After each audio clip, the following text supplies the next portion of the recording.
Faut pas écouter ce que les gens disent, comme quoi vous y arriverez pas. Écoutez pas non plus ceux qui disent que vous n'êtes pas fait pour telle ou telle chose. Et surtout, écoutez pas les gens qui parlent de risques sans en avoir jamais pris. La vraie vie, c'est prendre des risques. Bref, écoutez pas les gens qui veulent vous éloigner de vos rêves. Ok, je récapitule. J'avais un projet qui était de faire Bordeaux-Avignon à vélo. Vous allez sûrement vous demander pourquoi. Simplement pour me forger moi. Puis d'une petite part, je veux rendre fiers mes grands-parents qui habitent là-bas. Ce périple est donc censé durer 4 jours. Je vous laisse avec le début de l'aventure. Je vais commencer par vous présenter mon vélo. Donc du coup, c'est un vélo de course que j'ai transformé en gravel ou en VTC si vous préférez. Donc j'ai dû changer les pneus. J'ai rajouté un porte-bagages et 2 sacoches derrière pour pouvoir voyager avec. On peut voir que les sacoches sont super pratiques et super grandes. Donc là, vous avez une vue d'ensemble de tout ce dont on a besoin pour faire Bordeaux-Avignon, normalement, si je me suis pas trompée et que j'ai rien oublié. Donc du coup, tout ce qui va être alimentation, pour pas crever sur la route clairement, une trousse de secours parce que vraiment c'est super important. J'ai pris un peu de BCA et de caféine pour la récupération et l'énergie. Ensuite, une trousse de toilette, ça c'est banal, les lunettes qui sont trop cool. Ensuite, tout ce qui va être trousse de toilette, brosse, etc. Donc j'ai tout pris en mini, c'est trop chou. Ensuite, découverte trop pratique. Une frontale pour le matin tôt et le soir, puisqu'il commence à faire nuit tôt. Ensuite, un petit sac pour entrer mes petites claquettes, un gel désinfectant et tout ce dont j'aurai besoin pour le secours vélo, donc ce qui va être pour démonter les pneus, pompe. J'ai pris quelques petites clés, des chambres à air, etc. On continue du coup avec la GoPro, une batterie externe, un GPS et tout le nécessaire pour charger. Ensuite, un gilet rose fluo parce que j'adore le rose. Pour finir, j'ai pris une petite serviette, on sait jamais. Et ensuite, pour les vêtements, j'ai vraiment pris le strict nécessaire pour pas m'encombrer du tout. Ok, donc du coup, au niveau du GPS, on peut voir donc mes 4 trajets avec donc le nombre de kilomètres et le dénivelé que je vais avoir. Du coup, je vous laisse regarder. Je pense que les plus durs, ça va être le premier et le 3e jour. Donc, je tiens à préciser que là, actuellement, on est donc la veille du départ. Donc, je monte entièrement mon vélo, je commence à remplir mes sacoches. J'y mets vraiment tout ce dont j'ai besoin. Je vérifie que j'ai rien oublié sur ma liste, etc. Je vais pas vous cacher qu'à ce moment-là, le stress, il commençait déjà à monter. Je sais pas du tout comment ça va se passer. Et je trouve que c'est ça qui est bien. C'est que, comme je sais pas comment ça va se passer, c'est un peu la surprise. Et c'est ça qui me donne de l'adrénaline de ouf. Et comme j'adore manger, je me suis fait un petit truc à manger. Et après, je suis partie dormir. J'avoue que j'étais tellement stressée que j'ai eu du mal à dormir. Donc là, c'est le réveil du jour J. Je vous avoue que dans ma tête, j'y croyais pas encore. Je réalisais pas vraiment ce qui se passait à ce moment-là. Donc je me prépare, je mange un bout, histoire d'être bien rassasiée. C'était super bon en plus que j'ai mangé. Je finis de me préparer et dès que je suis prête, je suis descendue finir mes affaires. Bien évidemment, j'oublie pas mon taboulé pour ce midi et je suis partie. Mais d'abord, je veux t'en dire un peu plus sur moi. Je m'appelle Léana, j'ai un passif assez sportif.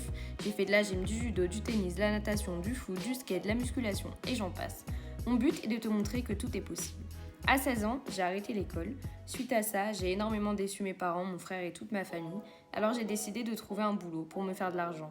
J'ai donc bossé au McDo, ils m'ont fait confiance et maintenant je suis manager chez eux.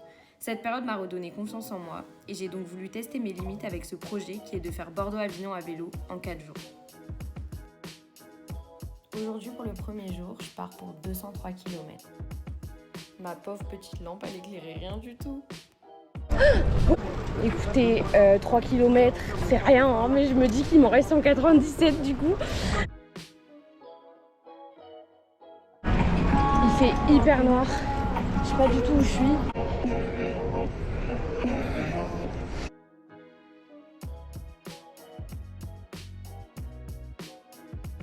En tout cas, c'est trop beau, j'aime trop. Et pour l'instant, j'ai toute l'énergie qu'il faut pour continuer. Complètement congelé, il fait hyper froid. Je commence à être un peu fatiguée. Le plus dur, c'est pas le nombre de kilomètres que tu fais. Le plus dur, c'est les montées.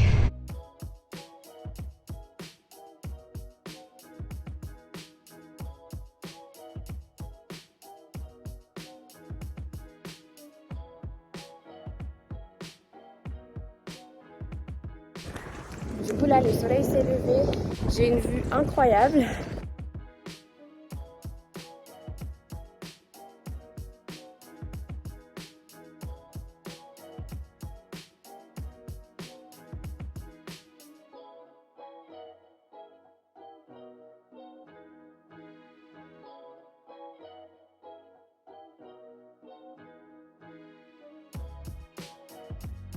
tellement mal aux fesses, je sais pas comment.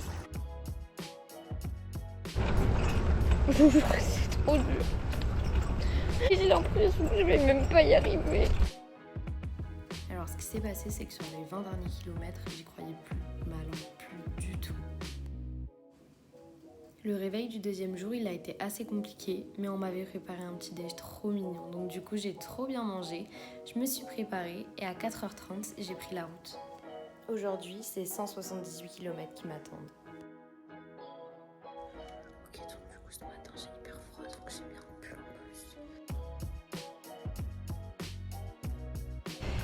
En vrai, j'ai même pas de sensation là, parce que j'ai juste peur. Surtout super mal aux fesses. Et aux genoux. Ce matin, mes genoux ils étaient gonflés. Donc du coup, j'ai vraiment eu du mal à partir. Franchement, les 30 premiers kilomètres, c'était l'enfer. Je fais que me perdre vu que j'ai pas le GPS.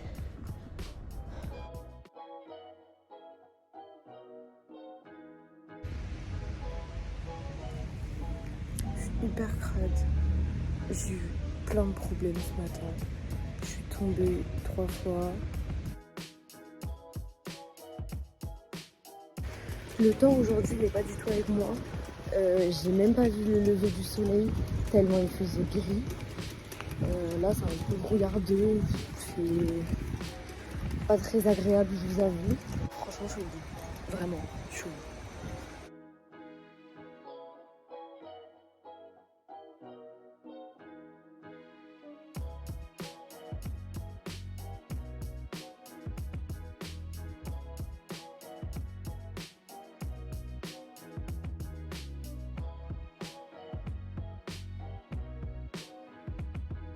Franchement, j'ai passé une journée sous déprime parce que vu le temps pourri qu'il y a, c'est juste trop chiant.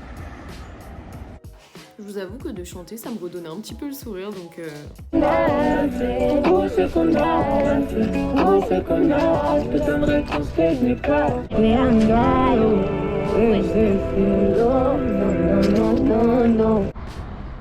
laisse deviner ce qu'il y a derrière moi. J'ai jamais mangé. Là je suis trop contente, je suis arrivée, il me reste 2 jours. Je me dis que j'ai fait la moitié. Donc si j'ai fait de la moitié, c'est que je vais y arriver. Enfin bref, là je parle trop parce que je sais pas pourquoi je suis surexcitée de manger.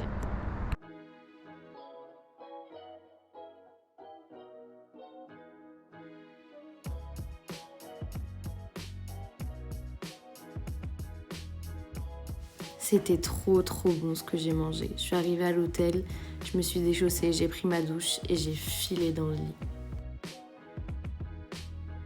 Je me suis réveillée à 3h ce matin pour partir à 3h45 parce que mon objectif c'était juste d'arriver le plus tôt possible chez ma mère. Je suis partie pour 169 km. Alors là je suis en descente. Je sais pas si c'est mon vélo qui bug ou si c'est moi qui ai plus de jus en fait. Mais j'avance clairement pas. Je me dis que c'est pas le moment de lâcher. Je m'en fous, je vais y arriver. Je m'en fous. Le seul point qui est assez positif, c'est que j'ai commencé à vider mes ressources. Donc du coup, je commence à être un peu plus légère. Parce que mes sacoches, vraiment, elles sont tellement lourdes que c'est hyper dur, j'avance pas.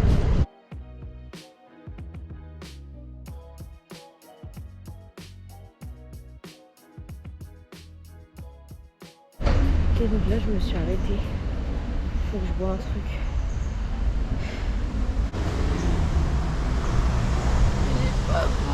C'est bien compliqué genre de te retrouver seule face à un défi que tu sais même pas si tu vas l'atteindre. Enfin, donc du coup j'ai eu vraiment un gros coup de mou. C'est un peu passé, genre je me dis que vu ce que j'ai fait, pourquoi j'arriverai pas en fait.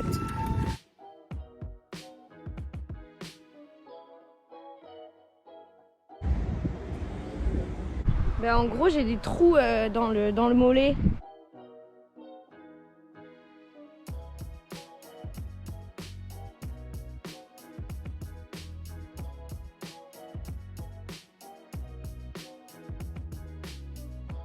J'ai un canal là, un canal là.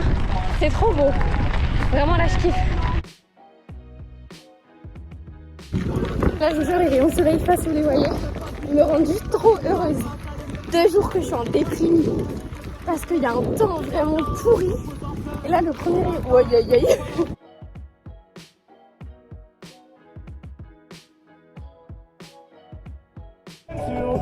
Oui, prends sur toi.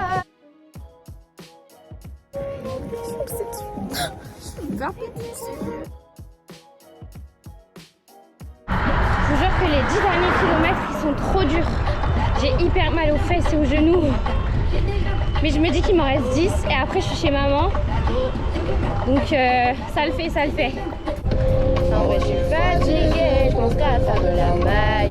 De moi, ils ont douté, je suis revenue pour confirmer. Sans les mains, sans les mains. Sans les mains. Mais ils sont là, mes copains. Coucou. Du coup, je suis arrivée chez maman, j'ai mangé, j'ai pris ma douche et j'ai dodo. Et comme tous les autres matins, je me suis levée, j'ai déjeuné, je me suis préparée et puis on est parti avec mon grand-père. Puisque pour ceux qui n'auraient pas suivi, les 155 derniers kilomètres, je les ai faits avec mon grand-père, du coup qui habite sur Avignon, qui est venu chez ma maman pour qu'on puisse faire le dernier trajet ensemble. Tu vas trop vite. Je rappelle que mon vélo il est pas électrique, moi.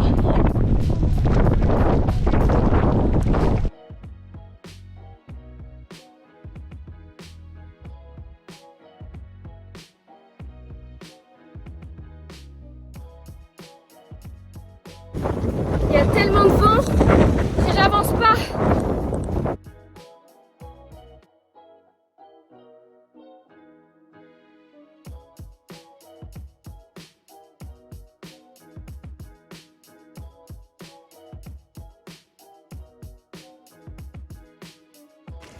Les derniers kilomètres ils sont trop durs.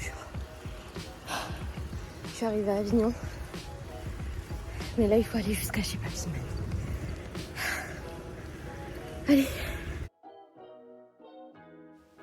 Résultat, les 50 derniers kilomètres ont été vraiment très durs. Heureusement que mon grand-père était là, parce que sinon, je sais vraiment pas si j'aurais été jusqu'au bout.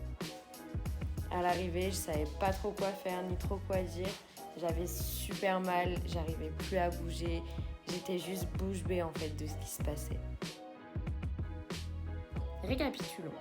J'ai eu du soleil, de la pluie, du vent, de l'orage. Mais j'ai des jambes en béton, 2 genoux en moins et un mental qui s'est forgé. Maintenant, ce que j'aimerais te faire comprendre, c'est que oui, c'était dur. Oui, j'ai souffert. Oui, je pensais que j'allais pas y arriver. Oui, beaucoup n'ont pas cru en moi. Mais malgré tout, j'y suis arrivée.